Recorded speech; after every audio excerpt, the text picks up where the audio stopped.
Good morning and welcome. And I first want to say that I was awarded only 35 minutes to this discussion, but since Professor Gennor is the incoming president, we'll delve into it later. Anyhow, the headline of this discussion ahead is Shifts in Global Architecture. And I must say that I love this mild understatement. There are some assumptions here. First of all, there is or was a global architecture, and it is in the process of shifting and not, let's say, totally crashing down on us. So in the next 35 minutes, we will delve, or at least try to outline what is happening, try to challenge some conventional wisdom, and perhaps agree that, yes, conventional wisdom is right about certain things.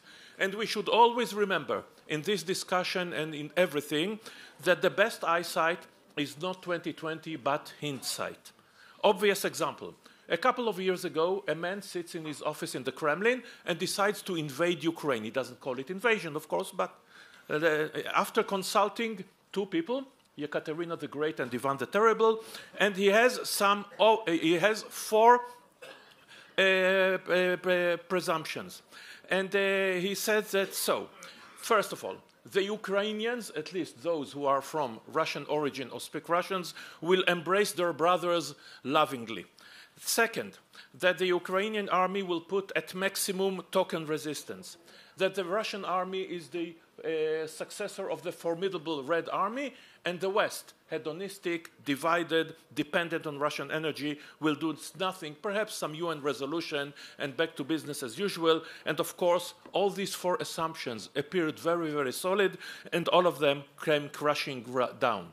Putin can still win, to be sure, not the victory that he envisioned, not the victory that he wanted, but we'll discuss it and many topics in the next 35 minutes. So first of all, I'd like a headline from each one of you. What do you think is the greatest threat to global architecture, to global order at the moment?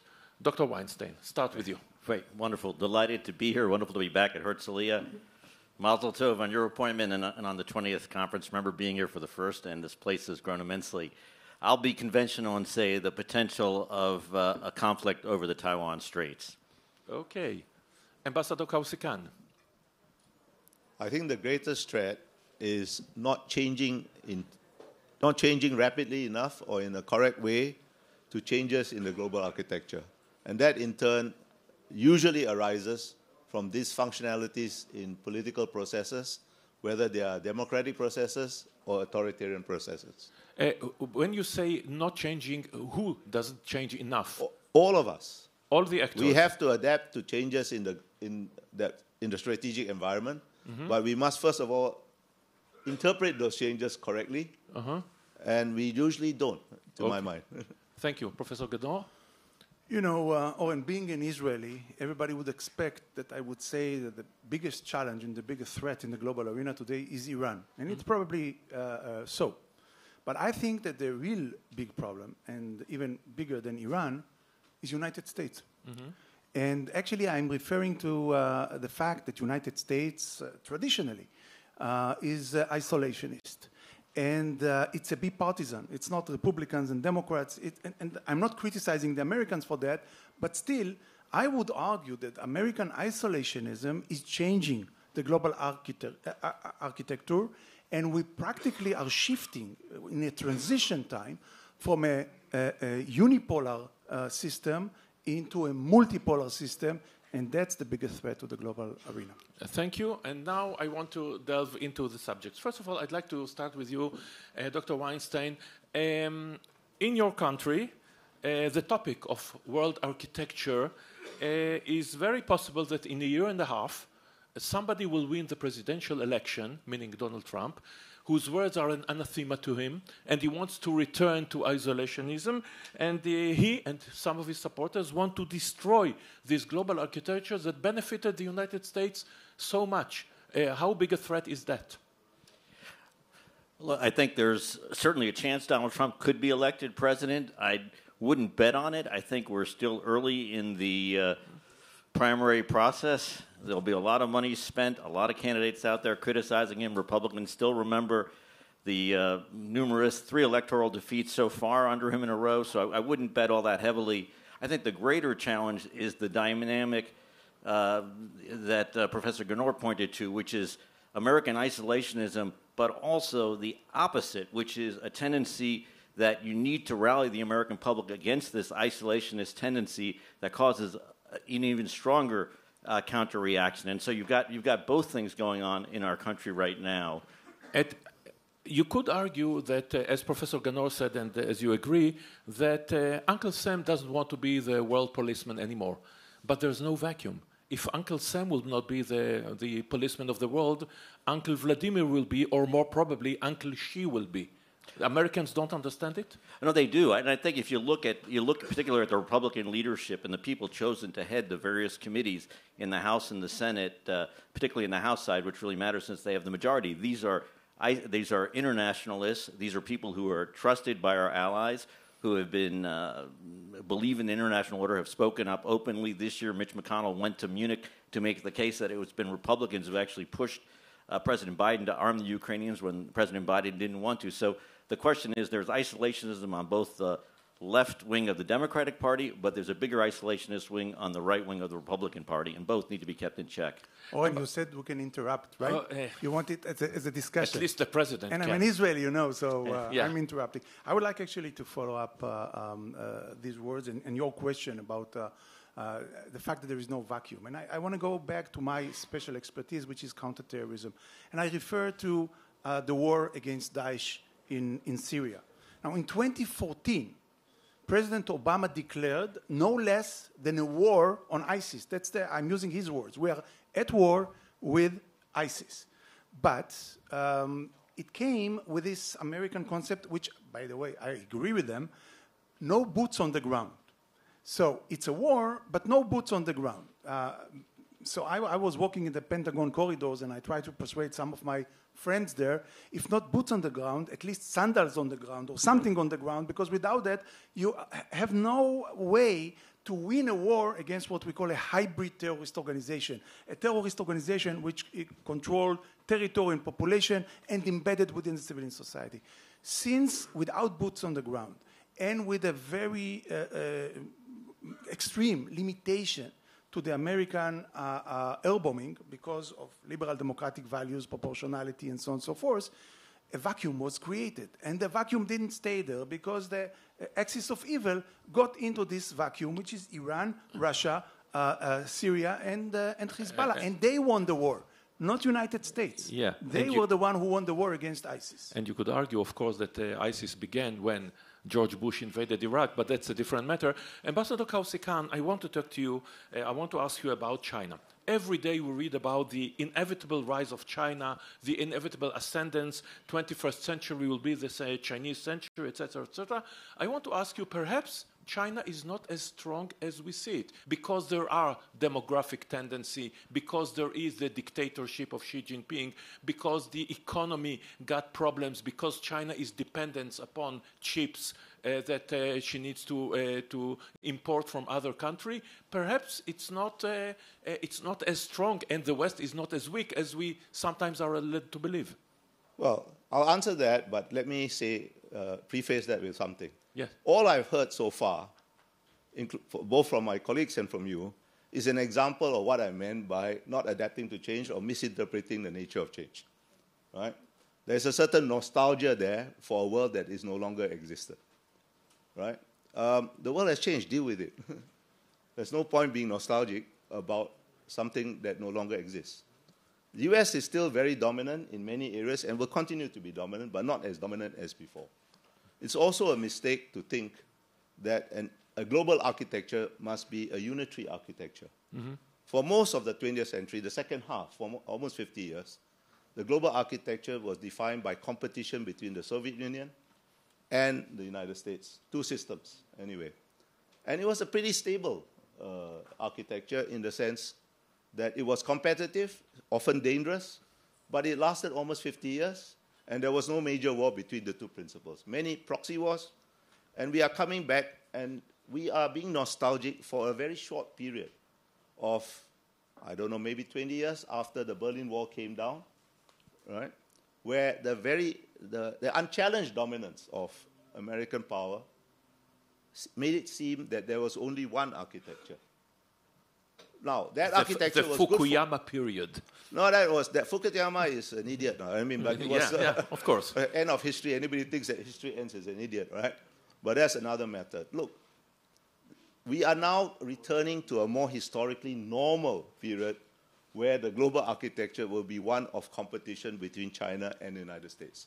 It's important to understand the competition. It never happened in history before.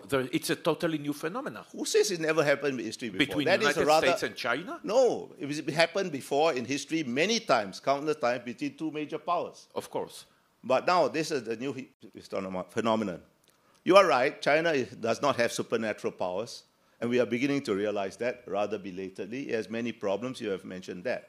But that's not the really unique characteristic of this era. The unique characteristic of this era is that I know of no country, not the closest ally of the United States, nor the most dependent country on China, that isn't without concerns about some aspect or another of both American and Chinese behavior. Mm-hmm. Simultaneously, I know of no, I think all of us are beginning to realize, some more quickly than others, that we have to deal with both the US and China simultaneously in order to deal with either effectively. Put these two things together, what do you mean? What do you see? You see an order of greater fluidity as countries seek more strategic, I don't like the word autonomy, flexibility, strategic flexibility within the constraints of their own circumstances. And in order to deal with this situation, this more fluid, dynamic situation, we cannot be nostalgic. We cannot look backwards. We cannot hope for something that no longer exists and only existed for a very short historical period, maybe 20 years at the most. So, Professor Gano, I want to continue some of the thread of the ambassador. We have become accustomed in thinking wrongly in terms of West versus East, the Cold War, etc., etc.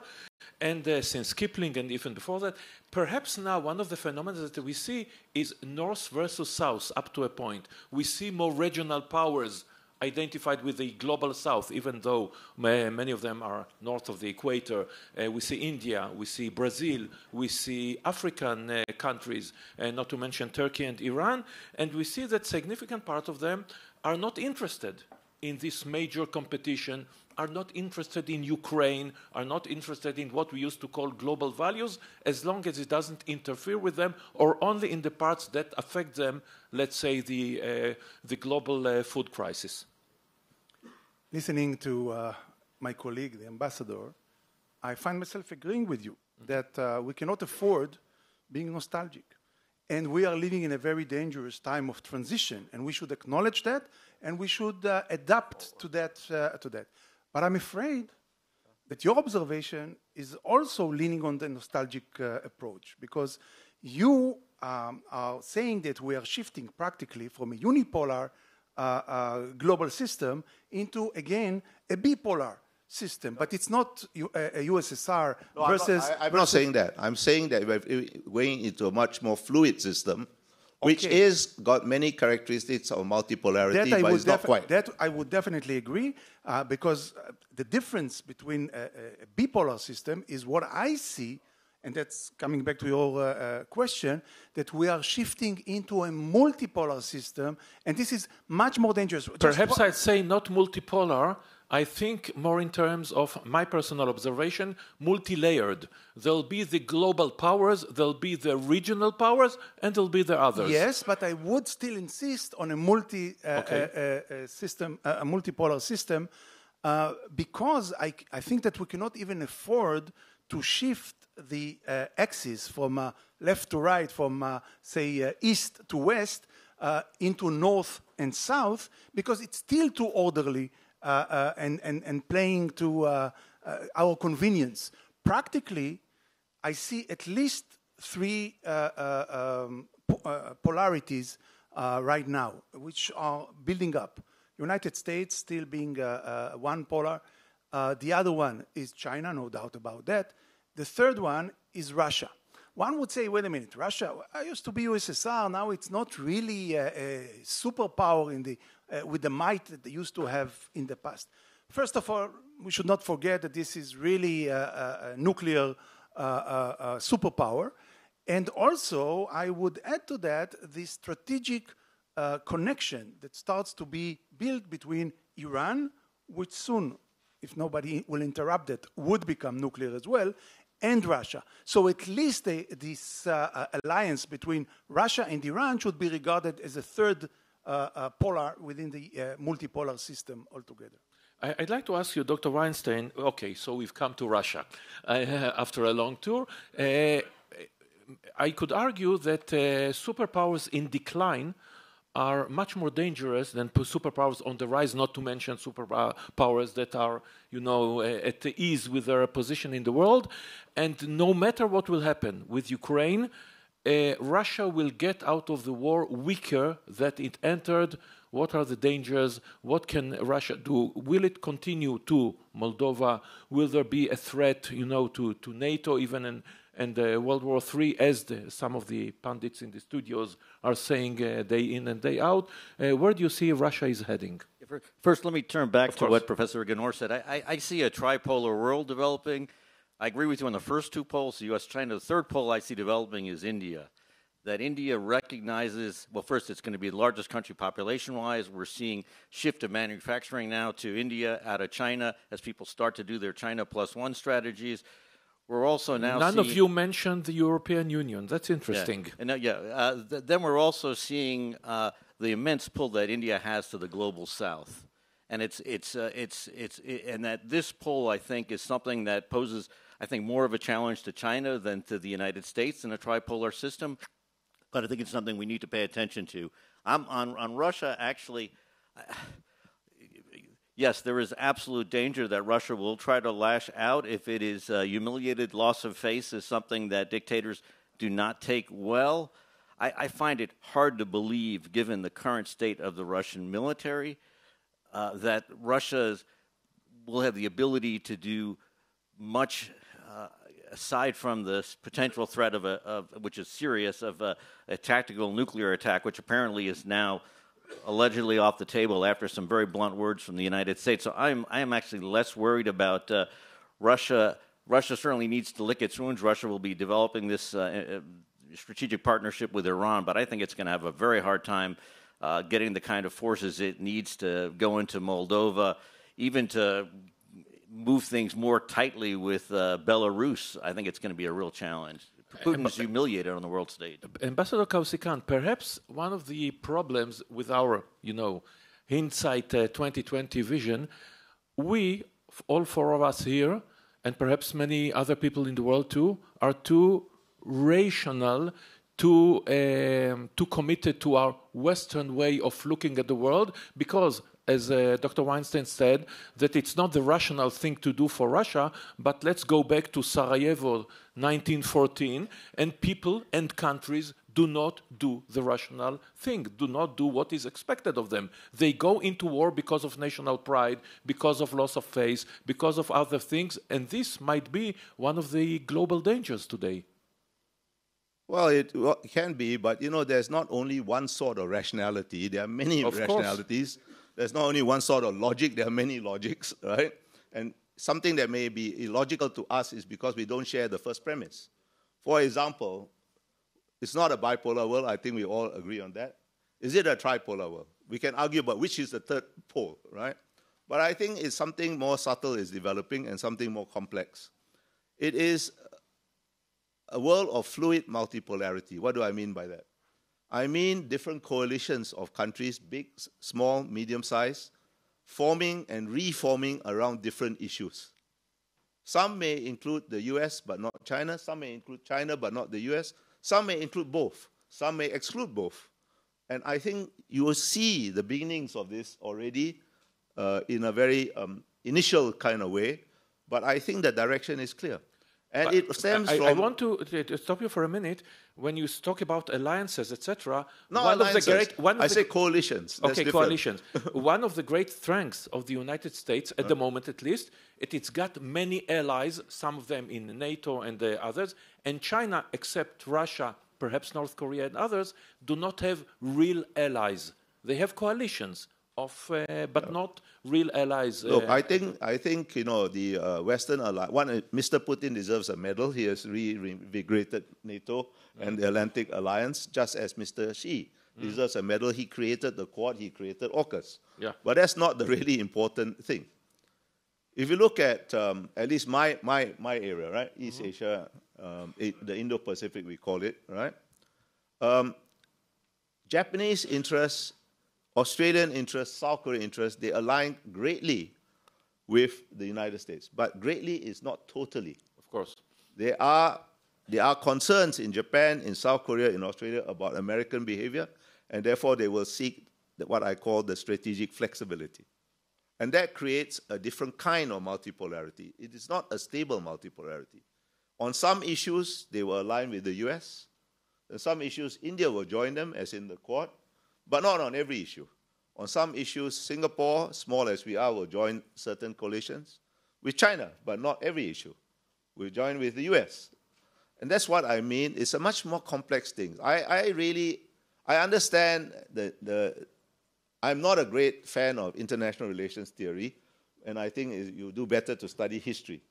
But I think I'm not a great fan either of simplistic historical analogies. That can be rather dangerous. And this World War I analogy is one that I'm rather sick of hearing, because the world has fundamentally changed. The military technologies have fundamentally changed. Human nature may not have changed, so mistakes can always happen, but it will be different kinds of mistakes. Of course. Professor Gano, I'd like to ask you, the ambassador mentioned that, he's coming from Singapore, a small country between powers, so of course it is one of the positions of Israel. How much are we, take us to what you see about the Middle East, especially concerning the regional powers of Turkey and Iran. In Turkey, where in all probability, President Erdogan will be re-elected in several days.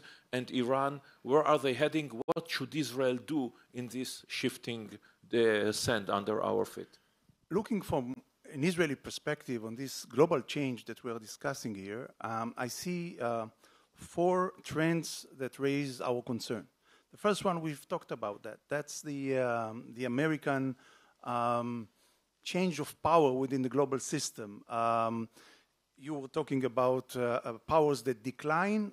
It's not just Russia. In a way, I think it's a zero-sum game. So United States is also losing power, and China is gaining more power. Maybe India is one of the examples. That, of course, has an immediate impact on the allies of United States. And you were talking about what's going on with the allies. I see in the recent few years a huge disappointment from American allies, not necessarily from Israel. I'm talking about mainly Arab allies. And I do believe that Saudi Arabia, I mean, after Aramco, Saudi Arabia understood or believed that there is no big brother to protect them. And that's, in one way, I think, brought up or pushed forward the Abraham Accords. Mm-hmm. I think that they were looking for, if not a huge brother in United States, maybe a small brother nearer to them. They are becoming disappointment from the Israeli behavior as well, and that's why they are starting a kind of a romance with Iran. So that's with Chinese bringing them together, of course. So that's the first concern. The second concern is Iran per se.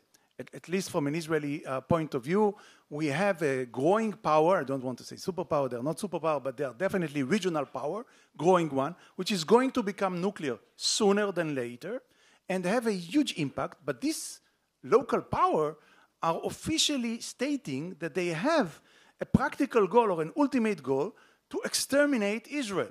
I mean, there is no precedent in history when one state, acknowledged state, declare that they have a goal to exterminate another state. And once they would have this capability, we should take them seriously. That's the second concern that we should take into consideration. The third one has to do with the regional, immediate, or say, borders of Israel, which has very strong ties to the strategic threat of Iran. And I refer to Hezbollah. We heard yesterday the chief of the military intelligence, stating that Hezbollah is probably planning something that might deteriorate into a war in the region. Now, a war in the region, you know, the Israelis are seeing in themselves another operation in Gaza. This is a different ballgame. The next war, which will be a multi-border war, it would be unprecedented to anything Israel knew before, and it would be unprecedented to any of what our enemies knew before. So, and we should take this under consideration. That's the third concern. Just to mention that Hezbollah has today 150,000 rockets aimed towards Israel, and didn't say anything about Syria and Gaza and so on and so forth. The fourth concern has to do with the Palestinians. This is also a transition time. We don't know when the time of Abu Mazen will end, but it's quite clear that it's not going to be too long, and nothing good expects after the death of Abu Mazen. It will definitely change. If you would like, you can add a fifth one, and this is the transformation in Israel itself, of course, with the regime revolution that we see here. Dr. Weinstein, I'd like to go to another area altogether. We talked about politics and the geostrategy, etc. What about some of the changes that are happening, the processes that affect geostrategy? I mean, shortage of food because of Ukrainian war, etc. I mean about the global climate change, again affecting food, affecting. I'm talking about immigration, again affected by, and about the global economic crisis. From 2008, we are talking about the subprime, and then the Arab Spring and its implications, and then Brexit, and then Corona, and then Ukraine, all of them in 15 years affecting everything from inflation to standard of living all around the world. How all these will come together, because obviously nothing good will come from them. No, we're living obviously in a deeply interconnected world in which Russia goes into Ukraine, price of natural gas spikes, Europeans need to find new places for natural gas, food crises looming against a bigger backdrop of climate change and population shifts and the like. It's the deeper issue to me, beyond all of these things, is the lack of trust in the establishment in so many countries, which we see it here in Israel, we see it certainly in the United States. You've certainly seen it in Europe with both in Brexit and also in some of the more right-wing parties doing well in the European Parliament. Populist parties getting a majority of the vote in France now in the National Assembly. So we're at a really strange moment in which the kind of expertise and the kind of technocratic expertise that was supposed to lead us to solve the kind of crises really found itself facing a massive challenge with COVID, finds itself finding a massive challenge with climate change, is unable to convince, to get the kind of democratic, the kind of democratic support that it needs to in order to deal with the kinds of crises that are oftentimes at heart are scientific, technical ones that the population can't understand. And so there's a crisis of consent that affects all of us as well. So it's a much deeper crisis, and one that given the multifold nature of these crises, I think we're going to be bouncing from crisis to crisis for some time. And not only that, we see the polarizing of politics all around the world, meaning that the wise old man who used to be to do the both sides of the aisle for the greater good of the country, etc., it's no longer there. If you vote for the other party to what you perceive as the best of the country, you're a traitor to your party, to your people, to the people who sent you, and it will not be done. And it's, again, affecting U.S. politics, Israeli politics, and other politics as well. Yeah, we're definitely seeing it in a big way in the United States. We've learned that the gray-haired man, and being one of them, doesn't necessarily have all the wisdom. And we've seen, even in the United States in the last few weeks, the Durham report on the FBI's investigation of Russiagate exposed just what a conspiracy it was to start this investigation. And it has a real impact on debates in our country where people no longer trust the institutions they should trust. Ambassador, you said before, and rightly so, that there are many points of view to the world, and the West got used to it, that the Western point of view is the only legitimate one. Of course, it dictated it to the rest of the world. And I want to talk about democracy. I mean, for many, many years, all of us learned that democracy is the best, is the only one who can bring you prosperity and freedom, etc., etc., etc. We see today crisis of democracy all around the world, and people turning to places like your country to see, look, here is an authoritarian regime that works, that benefits the people. And where do we go from here? Are we an authoritarian regime? I didn't notice. Well, look, democracy, authoritarianism, these are Protean terms. There are many types of democracy, there are many types of authoritarianism. Of course. Not everybody looks at every variant of, every aspect of every variant of Western democracy with great admiration. Not everybody looks at every aspect of every variant of authoritarianism with great abhorrence. These are two simplistic frameworks to analyze the world. And of course, when it's a continuity. When you say democracy is in crisis, what you really mean is some Western liberal democracies have become much more dysfunctional than absolutely necessary. All democracies of every variant are to some degree dysfunctional by design, because power is distrusted, it has to be distributed. But some variants have become far more dysfunctional than absolutely necessary.